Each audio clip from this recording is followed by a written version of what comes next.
Olá a todos! Hoje vou falar da história de vida da Luísa e do seu primo, o primo Basílio, de Eça de Queiroz.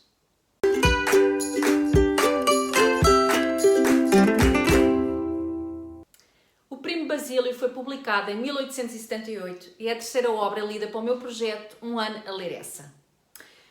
Duas personagens principais, a Luísa e o Basílio. Eles são primos. A Luísa é uma mulher casada, vive uma vida bastante tranquila em casa, com as duas empregadas e o marido. O marido é um homem, o Jorge, um homem pacato, tranquilo, apaixonado pela sua mulher, que trata super bem e que quer ver sempre feliz. Mas quando Basílio regressa do Brasil e vai visitar a prima, torna-se claro que os dois tinham tido uma relação amorosa antes da partida de Basílio para o Brasil. Quando ele regressa, ele começa a espicaçar a prima e os dois retomam a relação amorosa. Luísa cai que nem um patinho nas mãos do primo, uma vez mais. E os dois começam-se a encontrar, em segredo, num quarto arrendado pelo Basílio, a que ele dá o nome de Paraíso. E todos os dias a Luísa sai de casa, às escondidas de toda a gente, do marido em particular, mas da sociedade, e vai se encontrar com o primo para alimentar aquela relação. Ela continua apaixonada pelo primo.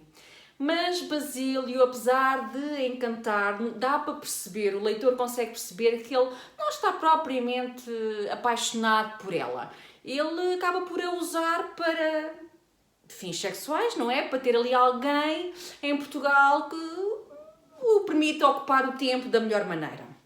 Bem, Luísa acaba por perceber que ele tem atitudes egoístas e que não pensa propriamente nela, que ela tem uma reputação a manter, etc. Mas a relação mantém-se até que uma das empregadas da Luísa, a Juliana, que era uma empregada que não estava propriamente satisfeita com a vida que levava, descobre e guarda, aliás, ela rouba no fundo algumas cartas e bilhetinhos que os dois, a Luísa e o Basílio, tinham trocado, em que ficava muito claro que eles tinham uma relação amorosa e que a Luísa estava apaixonada por ele, etc.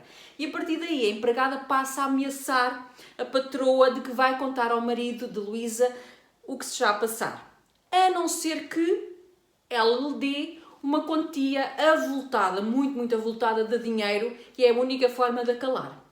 Luísa fica desesperada. Ela não tem esse dinheiro, ela não tem como pedir ao marido esse dinheiro, obviamente, não tem como justificar essa despesa. Vai falar com o Basílio. O Basílio, o que é que ele faz? Dá a sola, não é? Vai para a França e fica lá uma temporada. E basicamente a moça fica cá em Portugal a tentar se desenrascar. Ora, as coisas só pioram. A empregada está constantemente a ameaçá-la. E a Luísa vai cedendo gradualmente e vai-lhe dando roupas e muda o quarto onde a empregada dorme porque tem muita umidade e aquilo não está em condições de habitação. Os lençóis passam a ser dos tecidos mais finos e mais confortáveis. Bem, a vida daquela empregada melhora drasticamente, tudo à conta das ameaças de contar ao marido do caso extraconjugal. Luísa está desesperada e ao longo da obra nós vamos assistindo a algumas peripécias, a algumas situações, porque Luísa passa para se tentar desenvencilhar daquela empregada manhosa. Lá mais para o final da obra, o marido de Luísa regressa à casa e encontra a mulher doente, desesperada, angustiada e a fazer o trabalho da empregada doméstica. Ele questiona várias vezes porque é que estás a fazer isso, porque é que não é a empregada que trabalha. E ela tenta arranjar justificações. Coitada, ela está doente, tu não vês que ela não está bem e é só para ajudar, porque coitada ela trabalha tanto, etc, etc. Mas a história acaba por ter um desenlace, não é? E não podiam ficar nesta situação durante muito mais tempo e Eça de Queiroz consegue dar aqui uma volta extraordinária a esta situação. E eu não posso contar mais do que isto, porque seria spoiler tremendo, mas posso e vou-vos recomendar imenso a leitura desta obra, O Primo Basílio. Porque para mim foi uma leitura extraordinária, gostei muito mais do que estava a contar, do princípio ao fim fiquei agarrada à história, a querer saber o que é que acontecia à Luísa, a querer saber se o Basílio voltava ou não voltava, o que é que acontecia.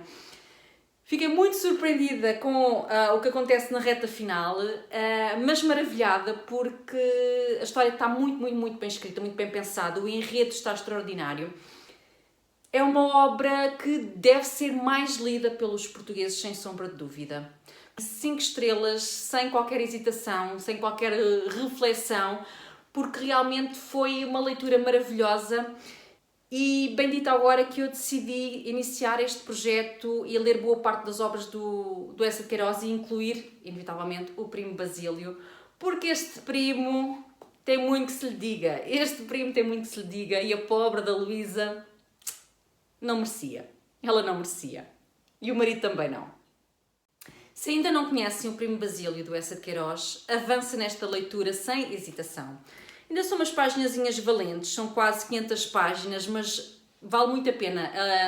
A leitura é muito fluida, é muito cativante, é muito bom entretenimento e está muito bem escrito. As coisas não são óbvias, não são... Está mesmo muito bem escrito. Recomendo muitíssimo. E seguimos viagem nesta descoberta das obras de Eça de Queiroz. A próxima obra a ser lida é O Mandarim. Uma obra bastante fininha, que diz assim na contracapa. Como Eça de Queiroz o definiu, O Mandarim é uma novela de caráter fantasista e fantástico que conta as desventuras de Teodoro, bacharel e amanuense do Ministério do Reino, após descobrir um livro misterioso sobre um mandarim com uma riqueza incontável. Para herdar os seus milhões basta tocar uma campainha, mas tal provocará a morte do velho Tixinfum. Aliciado pelo diabo, Teodoro cede à ganância, iniciando depois uma quimérica viagem aos confins da China para desfazer o mal que provocou. Editada em 1880, apresenta-se nesta edição as 2 versões que o texto conheceu, em volume e em folhetins publicados no Diário de Portugal, permitindo a sua análise comparativa. Olha que interessante.